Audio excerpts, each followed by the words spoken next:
እድል ስለተሰጠኝ እኔም ማመስገን እፈልጋለሁ። አስተማሪዎችንም አብሮኝ የተማሩ ሰዎችንም ከስንት ጊዜ በኋላ ለማግኘት እድሉ ስለገጠመኝም የተሰማኝ ስሜት መግለጽ እፈልጋለሁ። ክቡር ጠቅላይ ሚኒስትር ብዙ ነገሮች አንስተዋል። እኔ ጥያቄ ነው አስተያየት እርግጠኛ አይደለሁም የምሰጠው፣ ግን ለፕሮፌሰር ባህሩም አንድ ኖቲስ ማድረገው ፓተርን አለ በኢትዮጵያ የምሁራን ታሪክ። ጠቅላይ ሚኒስትሩ እንዳስቀመጡት ከዘርዓ ያዕቆብ እስከ ተስፈኞቹ ብለው ያስቀመጡት ግምት ውስጥ አስገባ እስካሁን ያላሸነፍ ነው የሚመስለኝ ፊውዳሊዝም አላሸነፍ ነው የሚል እምነት አለ። እንዴት እንደምንገልጸው አላውቅም። ቢኮዝ ስታተስ ይቀይሩ ይሆናል እንጂ በሁሉም መድረኮች ላይ መሬት ነክሰው የያዙ መሬት ላይ ባላቸው ቁጥጥር ላይ ተመስርተው አዛዥ ናዛዥ መሆን የሚፈልጉ ሰዎች በየደረጃው ማየታችን አልቀረም። ዩኒቨርሲቲዎች እንደተባለው በኢትዮጵያ ፊውዳሊዝም ውስጥ የኔ ግምገማ ኢትዮጵያ ፊውዳሊዝም ወደ ቀጥታ ወደ ካፒታሊዝም ማደግ ያልቻለበት ምክንያት አንድ ጓደኛ እንደሚለው የኢትዮጵያ ፊውዳል ግብር ሰብስቦ ግብር ያበላል እንጂ ካፒታል አኩሙሌሽን ፈጥሮ ትራንስፎርሜሽን አያመጣም። ሶ ኦልሬዲ ንብረቱን የተወረሰለት ከነጣ ካለ ጋቢ ውጪ ከሌላው ድሃ የሚለየው ምንም ነገር የለውም። ምሁራኖቻችንም ግን ተመሳሳይ አባዜ እንዳለባቸው አይ ቲንክ ኖቲስ ማድረግ ያለብን ይመስለኛል። እኔ አሁን የመጨረሻውም ተናጋሪ ሌሎችም ሲናገሩ መንግስት ምን አስበዋል ሲል የምግብ ዋስትናን ለማረጋገጥ የሚያስችል ጥናት ያጠና ሰው መንግስት ቢሮ ከርችሞብኛል አልሰማኝም ሊል የሚችልበት እድል አለ ብዬ አላምነው። ጉዳዩ ራሱን መሸጥ የሚችልበት ነገር መፍጠር መቻል አለብን። የምግብ ዋስትናውን የማያረጋግጥ የምግብ ዋስትና ሳይንቲስት በአንድ ወይም በሌላ መንገድ የመንግስት ስልጣን ብትሰጠውም ያንን ፐርፔቹዌት ሊያደርግ ነው የሚችለው። ማለት አሪፍ ስራዎችን አደንቃለሁ።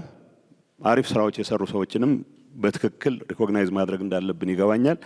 ግን ዩኒቨርሲቲዎች ራሳቸውን ማውጣት መቻል አለባቸው። ራሳቸውን መሸጥ መቻል አለባቸው። አይ ቲንክ ተስተነጋሽ ይመስለኛል። አበበ በሶ በላ ብለን አስተምረን በሶ ከምን ይሰራል ብለን እየጠየቅን ትውልድ ማነጽ አንችልም ይላል።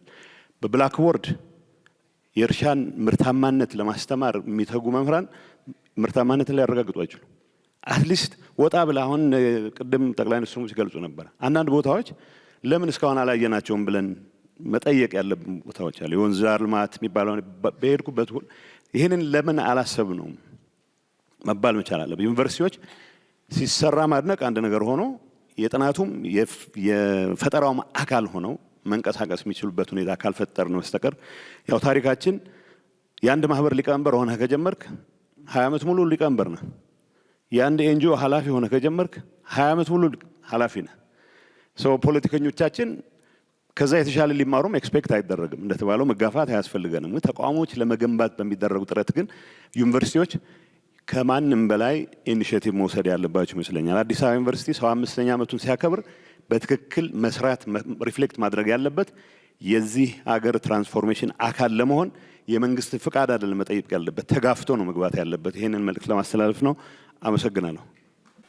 ከመጨረሻው ጥያቄ ለመጀመር ጌታቸው ካነሳው አስተያየት ምክር አዘል ጥያቄ በሐሳብ ደረጃ ብዙ ልዩነት የለኝም። ሐሳቡ ትክክል ነው። ግን ፊውዳሊዝም ማዕቀፍ ነው። ፊውዳሊዝም ኢትዮጵያ ውስጥ አልፈረሰም ብዬ አላስብም። ምናልባት ሃይራርኪካል ቲንኪንግ ግን አልፈረሰም።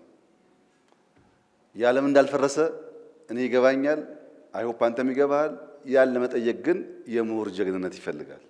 ሃይራርኪካል ቲንኪንግ በጣም ሰፊ ስለሆነ ፊውዳሊዝም ሲባል ሃይራርኪ ብቻ አይደለም። መሬት ኦውን አድርጎ ሌሎችን አስገብሮ የሚኖር በህግ የተፈቀደለት ኃይልን ስለሚጨምር በከፊል ያ ስርዓት አለ ብዬ አላምንም።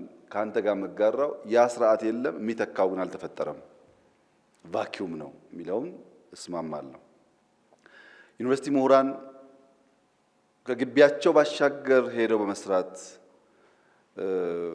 ኢንፍሉዌንስ ማድረግ ይችላሉ ላልከው በገለጻዬ እንዳቀረብኩት ከመንግስት ብዙ የሚጠብቅ የዩኒቨርሲቲ ምሁር መኖር ያለበት አይመስለኝም በእኔ ግምት። ምክንያቱም አንዳንዶች አሉ ከዚሁ ተቋም ወጥተው በጣም ኢምፓክትፉል ስራ ሰርተው ፈልገን የምናገኛቸው ሰዎች አሉ። በስራቸው ምክንያት። ጅማ ዩኒቨርሲቲ ያለ መምህር ጅማ ውስጥ ቡና በሄክታር 12 ኩንታል ለምን ሆነ ብሎ አርሶ አደሮች ጋር መዋል ጀምሮ 30 ኩንታል ቢያደርገው መንግስት ፈልጎ ያገኘዋል። ፈልጎ ግን ጭቃ መንካት ይፈልጋል። እዚህ ፊቼ ያለ ዩኒቨርሲቲ በሄክታር 60 እና 70 ኩንታል ስንዴ ከምናመርትበት 100 ቢያስገባው እኛ ብቻ ሳይሆን አፍሪካ በሙሉ ኢትዮጵያ እኮ 100 እያመረተች ነው ይናገራል። ያ ፕራክቲካል ሪዛልት ነው ምሁር እንዲፈለግ የሚያደርገው። ሐሳብ ኦፒኒየን አይደለም ብያቸዋለሁ። ሐሳብ ሲኩዌንሻል ነው፣ ውጤት የሚያመላክት ነው። ወደዛ የሚደርስ ምሁር ካለ መንግስት እዚህ ያለው መንግስት ብቻ ሳይሆን ሌላም ሀገር ያለው መንግስት የሚሻማ የሚፈልገው ይመስለኛል። ይሄ ሲባል አስቻይ ፖሊሲ፣ አስቻይ አውድ መፍጠር፣ በንጽጽር ሪሶርስ አቬል ማድረግ የመንግስት ስራ አይደለም ማለት አይደለም። መንግስት ሚና አለው። ከዚያ የወጣ ነገር ማድረግ ግን ይቻላል።